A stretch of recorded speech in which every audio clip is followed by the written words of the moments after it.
Welcome to My Business Matters, the Michigan Chamber podcast.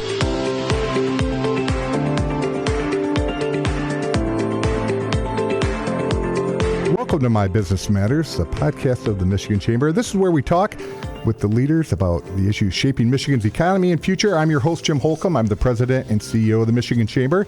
Today's episode is part of our special series, Michigan's Future in Focus, where we will talk with influential voices running to shape Michigan's future, from those seeking to be our next governor to those representing communities across our state.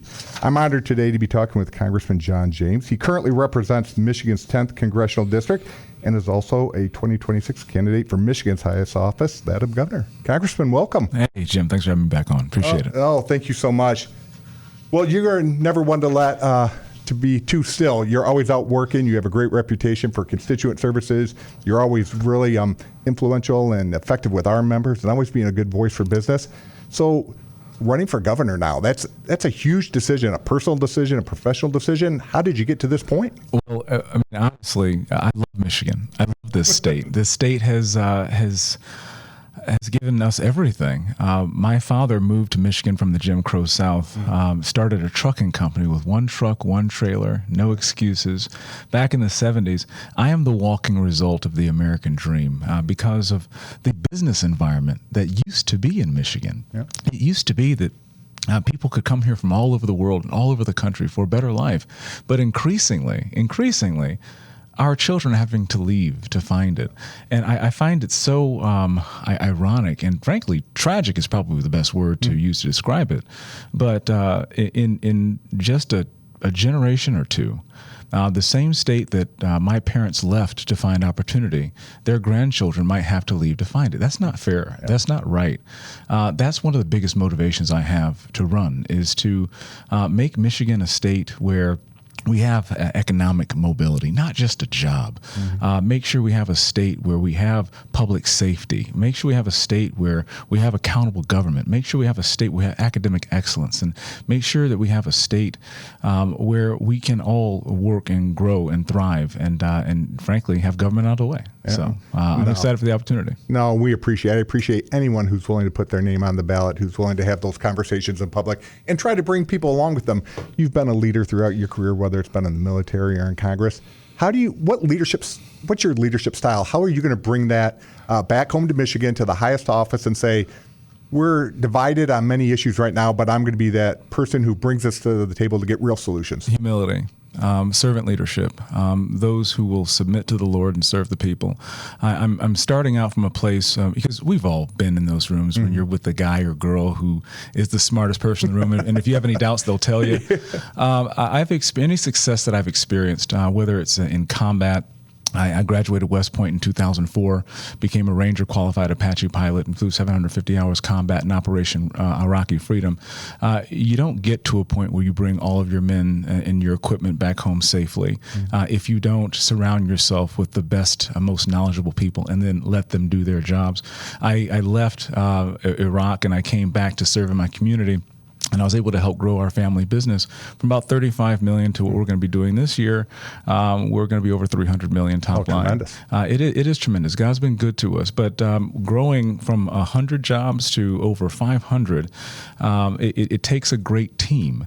It takes surrounding yourself with good people and then tearing down barriers, building bridges, and surrounding yourself with people who know how to do their job and then back away and let them do that. The same principles will apply to be the executive of the state of Michigan. Look, nobody in Lansing creates a job. It's the business leaders and it's the entrepreneurs and the innovators out there who are creating jobs. These are our leaders. These are our greatest philanthropists. These are our largest taxpayers. And this town treats them like whipping boys. They treat them like a piggy bank for their boondoggles and their pet projects. That's wrong. I believe that money and talent flow to where they're treated with the most respect. And being a business leader myself, I've experienced this firsthand. I think that before you become a CEO of a state, my goodness, you should have been a CEO of a business before, right? So a lot of the things that we see is because we need a change of culture. We need a change of culture to a more customer service oriented organization where Lansing is asking not what you can do for it, but what Lansing can do for the rest of Michigan. Yeah. Yeah. No, I think you're exactly right. And I love your philosophy on that about getting the best and brightest and people engaged. What are you finding, or what are you hearing when you go around and you're just talking to people and you're sharing your vision? We'll get into that a little bit as well. But are there people willing to sign up with you? Because you can't do it alone. You're going to need, members in the cabinet. You're going to need people who are willing to stand alongside you and help you as you chart the vision and act it. And what do you look for in the qualities of people? And are people, do you think they're willing to step up and maybe step away from their careers as you have to say, I'm going to do more for Michigan and I'm going to help, Congressman James, as he's governor, lead Michigan forward? That's a really good question. I've learned from combat to the company to even in Congress that trust is indispensable. Trust, in my opinion, has three components. Mm-hmm. Trust has a character component, has a competence component, and has a capacity component. Unless you have all three of those things, then I can't trust you. Mm-hmm. Let me give you an example. I worked with a young man who was very close with, a good guy, knew his family, he knew mine, would bust his tail for you. There's nothing you couldn't ask him to do. I would trust him with my kid's piggy bank, right? So the character was there. There is also the capacity. He had the time in his day. He would throw himself into his tasks. He would always be there early, and he'd stay late. He had the capacity. But what I realized early on is he had not had the training. He had not had the mentorship. He had not had the shots on goal. And so when we had a very critical meeting that I couldn't go to, I had to go to another meeting. I couldn't send him because he wasn't ready yet. I couldn't trust him to accomplish that mission, not because he's a bad guy, not because he didn't have the time, but because he hadn't been adequately prepared. And so that's what I'm looking for. I'm looking for people who I can trust, people who've been successful in the particular sector or in the particular area that Michigan most needs. And I'm going to pick the best talent, and I'm going to, like I said, I'm going to build the bridges. I'm going to tear down the barriers. I'm going to give them the resources that they require, and then hold them accountable. And you'll be amazed, or maybe not because you have experience, but most people would be amazed at what can happen, the new ideas they come up with, the innovations they develop when you allow them to do their job. 10 times out of 10, when you ask somebody who has high talent, when you ask someone who has high trust, they will exceed your expectations when you expect excellence. And that is the type of leadership that Michigan deserves. We deserve to have the best talent. We are surrounded with amazing natural resources, the greatest of which is our people. 10 million people who deserve to have the best talent looking out for them. So I come from a background where in the military and business, nobody gives a rip about how you voted. It's all about GSD, getting stuff done, right? I'm about getting stuff done. That's right. And so I have a record in every phase of my life of just getting stuff done, being able to bring ahead, promote the best talent from within, and then maybe even being able to attract other talent from around the country, around the world, to come to the best state in the union and in the greatest country in the world to help make Michigan great again. Yeah, what a great approach! I love that you have the character, the competence, the capacity. That you actually have metrics, that you have thresholds. What you're looking for. It's not this person's nice, they're a good person, they're my friend. And I think we need to get away from that a little bit. You need to empower people to do the best job. And I think your role, if you achieve it, is being governor, but your style, being a servant leader, saying I'm going to help you do your best job. And if I have all these people doing their best job, the whole state's going to flourish. Something else I learned at West Point, I've had to fire some close friends. There's a toleration clause at West Point in our honor code. A cadet will not lie, cheat, steal, or tolerate those who do. That honor code is something that you don't leave when you leave West Point. I've carried it my entire life. My honor, my integrity, my character is something that is not for me. I hand it over to my children. I got a good name, and I owe them a good name. And so part of when we make personnel decisions, we went through this exercise as plebes at West Point, and as they they're teaching us about the honor code. Okay, don't lie. Got it. Check. We're fine. Don't cheat. 100%. Got it. Cheating's bad. Don't steal. Yeah, would never steal. No idea why anybody would steal. Or tolerate those who do. And you caught a lot of cadets who are like, man, I don't want to be a snitch. I don't want to be a bad guy.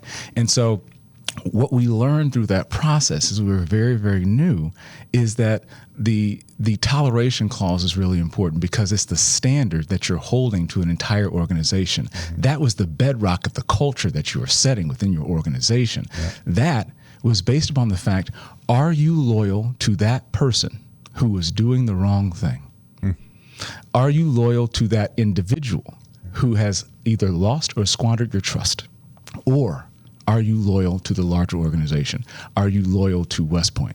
Are you loyal to your unit? Are you loyal to the Army and the United States of America? As I'm making these decisions, I'm going to be looking at the best talent, but ultimately is going to be my loyalty to the state of Michigan, not to a person, not to a party, and not even to my own ego.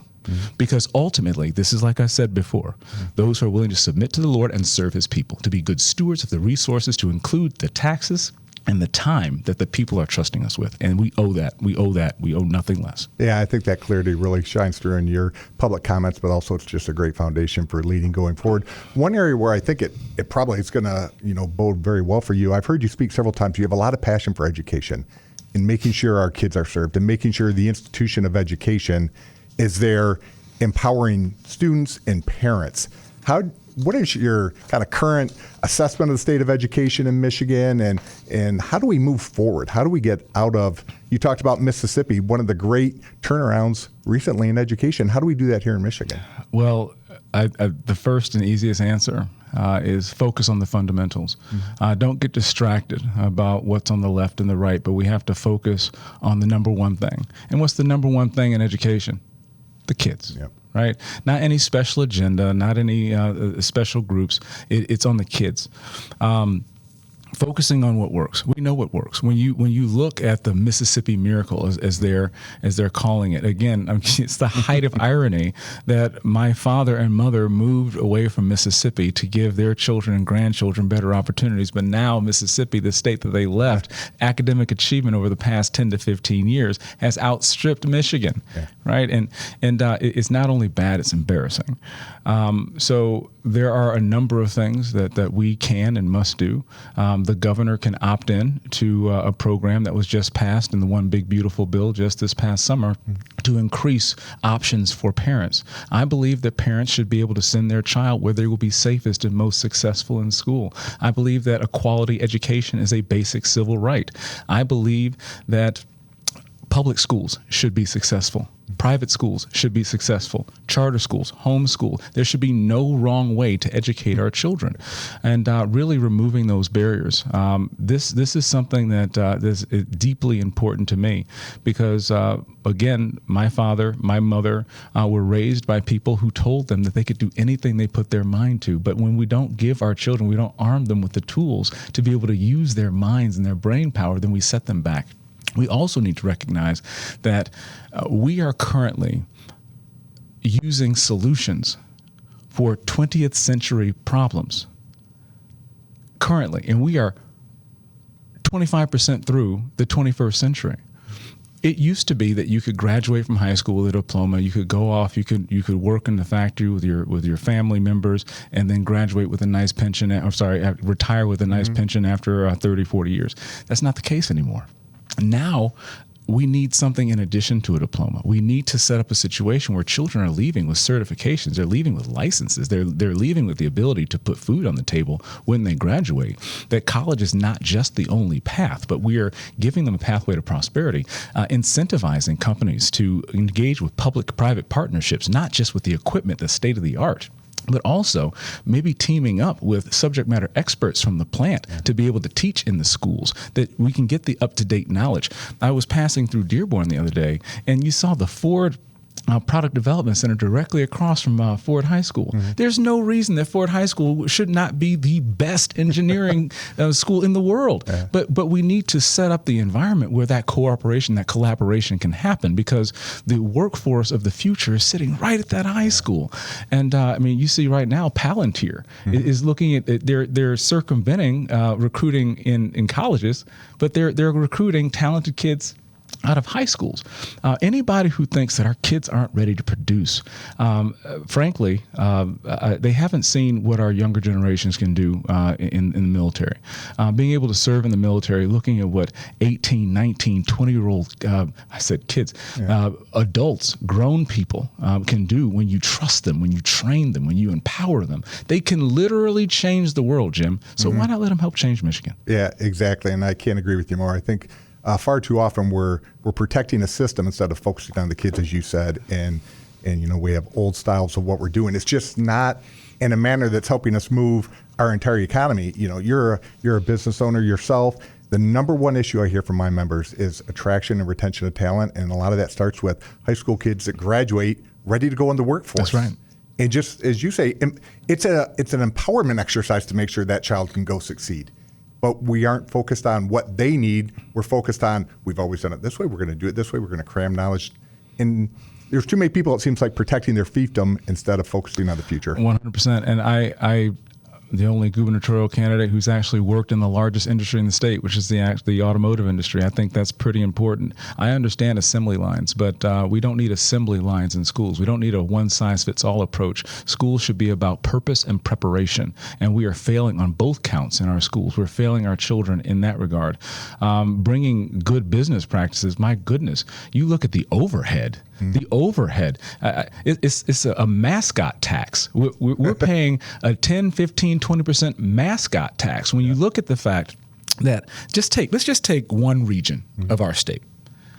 The Detroit area has 72 school districts. Florida has 63. Yeah, for the entire state? For the entire state. Guess which one has the higher academic achievement? When you look at Mississippi, we're just talking about Mississippi. On average, $9,000 to $10,000 per pupil. Michigan, you know what that is? About 6,000, 7,000. I have a 10-year-old and a 12-year-old. I had to. It sneaks in there. It sneaks in there. They'll be proud of me. I let them listen to this. They'll be very proud of me. But $6,000 to $7,000 extra. That's not getting down to the teachers. That's not getting down to the classrooms. That's not getting down to our students. This is resulting in less safe schools when we could be hardening them. This is resulting in getting rid of sports teams and getting rid of art and enrichment. This is resulting in the fact that we don't have shop class anymore. Yeah. The money that we're wasting on overhead on this mascot tax is holding our children back. These resources should be going to reducing class sizes and giving teachers bonuses. There's no reason that the best kindergarten teachers, the best first, second, third grade teachers shouldn't be making six figures. Our teachers should be able to afford to live close to where they're teaching, and they can't because we don't have a structure that's benefiting those folks. Right now, because of the broken culture in Lansing, we have people, our nurses, our police officers, our teachers, and we are turning their calling into a job. The best way to take care of our students is to make sure that most of that funding makes it down to the kids, and you give parents a choice. When you give parents a choice, you give children a chance. Again, I want public schools to be wildly successful. Absolutely. I want every private, charter, homeschool, whatever. But the issue is when you have failed leadership, when you have a state board of education and leadership in education that is totally and completely untethered from consequences of their failed positions, completely unaccountable to the governor or to the people, then you have a system that is producing like this. That is fundamental, and we're going to be working through every single lever because this is the primary civil right of our time. I am very passionate about this, and so I'm going to go a little bit longer. Hopefully, you can. No, that's great. This is what the people care about. This is a graph. We'll be able to give it to you. You can put it out there, but this is a graph, and students who are underserved are performing below average in third grade reading. In Detroit, third graders are reading 13% proficiency. But let me get into the details here. According to Ed Trust, when you look at white students, 46.4% third grade reading. Anybody happy about that? Nope. No? Nope. How about students from higher income backgrounds? 55.7%. Anybody happy about that? Nope. Just above half even from higher income backgrounds. So we talk about urban and rural areas, but our suburban schools need help. Right? I think it shows there's a systemic problem. There's a systemic problem. We're going to get back to that word. When you look at students with disabilities, 15.2%. Black students, 16.6%. Multilingual learners are learning at a higher clip. They're more proficient than the black students, 23.3%. Students from low income backgrounds, 25.7%. Latino students, 28%. If anybody wants to see what systemic racism looks like, it is in our schools, particularly in inner cities. Those who are perpetuating this system need to be held accountable. Yep. And so we're going to be working in close partnership with everybody. We're going to be taking opinions from everybody, but the facts don't care about your feelings and the data don't lie. This is absolutely the civil rights issue of our time. And when we fix the funding models, when we fix the incentive structure, and when we care about poor people, and when we care about the prosperity of a state, then we have to put our own egos aside and we have to prioritize our kids. This is amongst my top priorities. Having school-age children myself, this is what keeps me up at night, what we're going to be doing to help this. Well, I think that'll be music to the ears of many people across the state, whether you're a parent or not. We have to empower our kids to do better. They're everybody likes to talk about in glossy terms that, children are our future. Well, when are we going to get serious about it, make sure they're empowered to have a bright future and really, develop their communities and strengthen communities across the state? That's right. And education doesn't end just with kids. We have a lot to do making sure that we're preparing for things like AI and coming up with a structure that we don't leave anyone behind, including folks who are in the workforce already.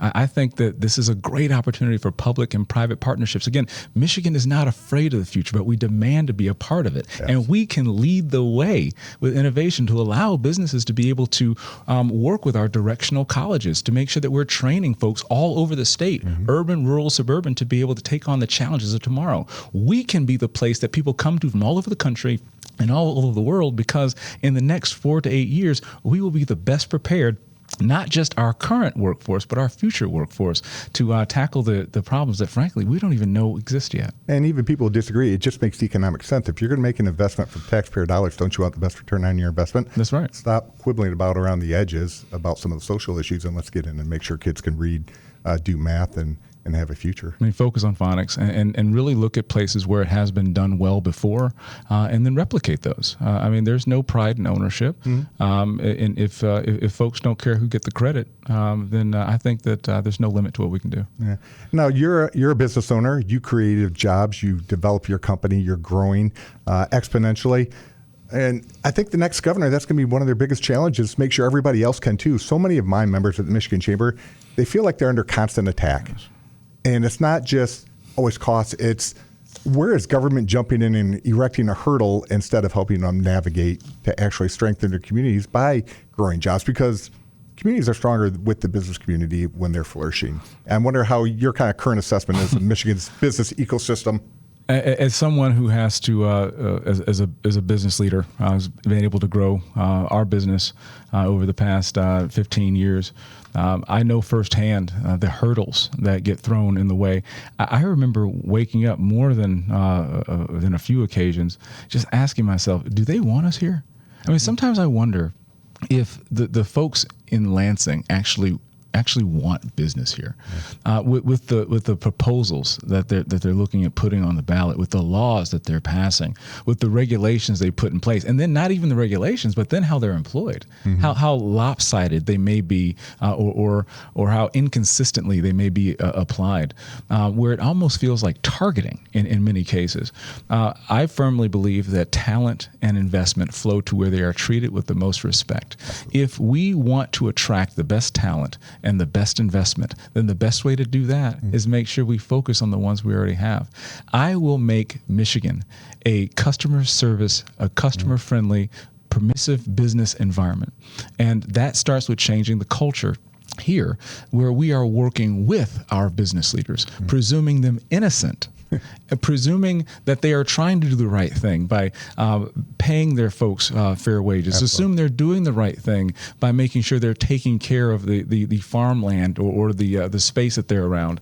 I have not talked to one single business leader, not ever, who's like, you know what, I'm getting around this environmental regulation to make more money. Not ever, because guess what they're doing? They're actually putting that water back in their community's water system.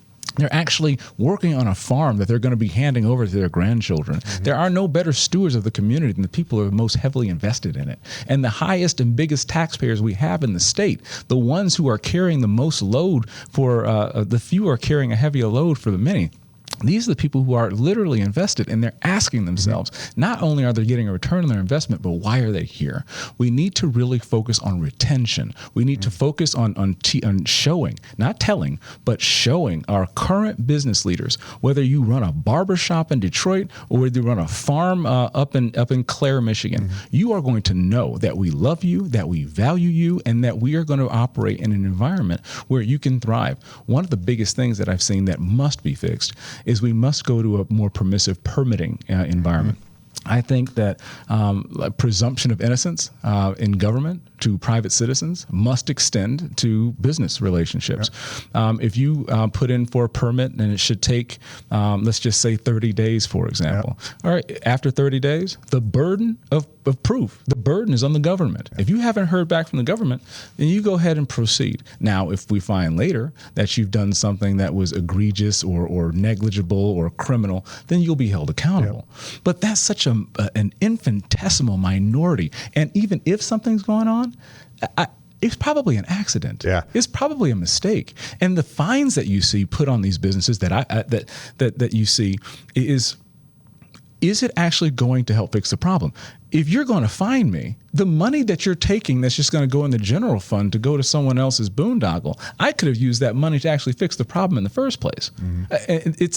You can tell that this town is run by people who've never had to do business before. Yeah. And that is going to change when you have somebody as the CEO of a state who has been the CEO of a company before. And I think a lot of our business owners across the state also feel that the selective prosecution, or the sense that depending where I am in the state, I get a different answer. It should be the same rule. It should be the same statute. And I know you're one who follows the constitutions, follows the statutes, and that directs our action.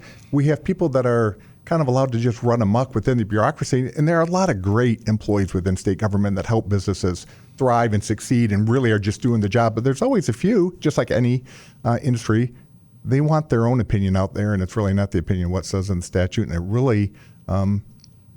really slows down growth in Michigan. Well, Jim, I actually, if you don't mind, I could use some help from you. You have a depth and breadth of knowledge of the business environment in the state of Michigan, and you mentioned something that really resonated with me. I'm big on fairness, but I have 3 kids. I learned as a sibling that what's fair is not always equal, and what's equal is not always fair. Michigan is a massive state. And it has different regions. And so trying to apply everything equally across the board may have some unintended consequences. How would you suggest or would you recommend or maybe more of a regional bottom-up approach to how we do things here? How could we apply these things fairly without necessarily, let's just say, for example, forcing the rest of the state to abide by regulations and issues from Detroit that might, let's just say, from a labor standpoint. Labor is such a huge issue for business owners. I know. I have one. Labor is such a huge issue. And so if you're applying the same issues and mandates and assuming that rural areas that may have a more difficult time attracting talent can operate in a similar environment as, say, maybe at someplace closer to an urban area. Can you maybe suggest or recommend some ideas of how we might be able to be fair, but also sensitive to regional differences? Yeah, no, I think it is. And it's about talking to business owners. It's trying to figure out what actually works and how do you have regulations that are flexible, but they aren't flippant, and they don't get. I like that. They don't get driven just by one person's ideological bent, but that they're also, we aren't creating a patchwork. Because one of the problems a lot of our businesses have, and we want people to grow all corners of the state, is I have to do it one way in this location, another way over here, and that just adds cost and burdensome regulation. But I think it's about bringing in the business owners on the front end. when the legislature is forming statutes, when the department are making the rules and regulations, and then having just more of a cooperative. We get into a combative relationship where if we're in a permitting situation, they just either don't respond or deny, and we're never really, as you said, focused on, okay, what's the right outcome? It's how do I get to my decision that I want so I win, instead of what's the right outcome for Michigan, what's the right outcome for that community.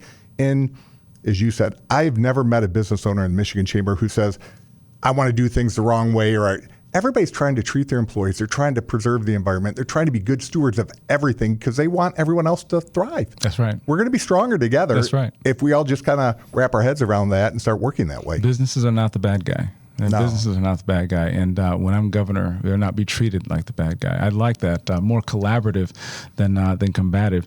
We need to get 10 million people to one goal. Yes. And the best way to do that is buy-in.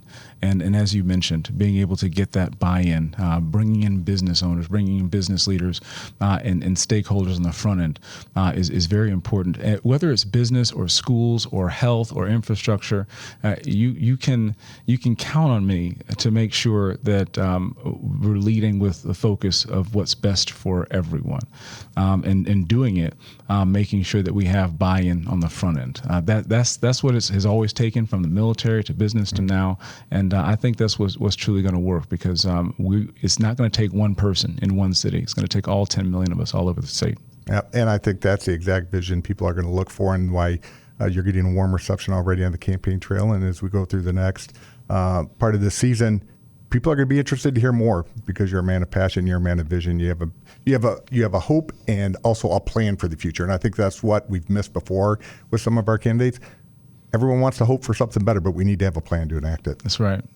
And I'm excited to be able to have the opportunity to get out there and continue sharing, but also listening. I learn something new each and every single day, and the learning won't stop until I die. So hopefully we have much longer for that. Yes, we hope you do too. But as always, time does fly by. A special thanks to Congressman John James for joining us, sharing his vision and his values and how he's going to move Michigan forward if he is elected governor. And this is part of our special series, Michigan's Future in Focus.